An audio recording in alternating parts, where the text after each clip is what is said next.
for more on this situation in Hong Kong, we're joined by political analyst Joseph Cheng, formerly Professor of Political Science at the City University of Hong Kong. Thanks so much for joining us this evening. Firstly, Carrie Lam has now met 3 out of 4 demands suspending the extradition bill, publicly apologizing and backtracking and on calling the protesters riots. But it seems it's still not enough for protesters. Yes. In the eyes of the pro-democracy movement, she has accepted none of the 5 demands. She refuses to resign. She refuses to formally withdraw the amendment bill. She refuses to initiate formal investigation into the alleged police violence last Wednesday. No release of these protesters arrested. And she even refused to withdraw her labeling the incident last Wednesday as riots, although she indicated that she simply accepted the assessment of the police officers on the spot, and she followed the statements made by the police commissioner yesterday.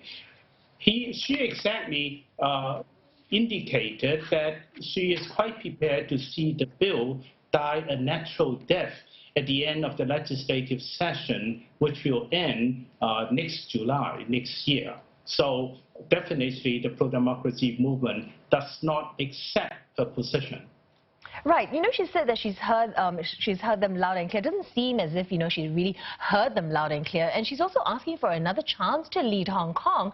Question is, how is she going to do this after all these protests? I think she counts on support from Beijing, and because of support from Beijing, the members of the establishment simply has to toe the Beijing line and support her. It is quite unlikely that the Chinese leadership will yield to the demands of a mass movement, and to accept her resignation probably will be very embarrassing for the Chinese leaders. Certainly the first 3 chief executives did not fare well.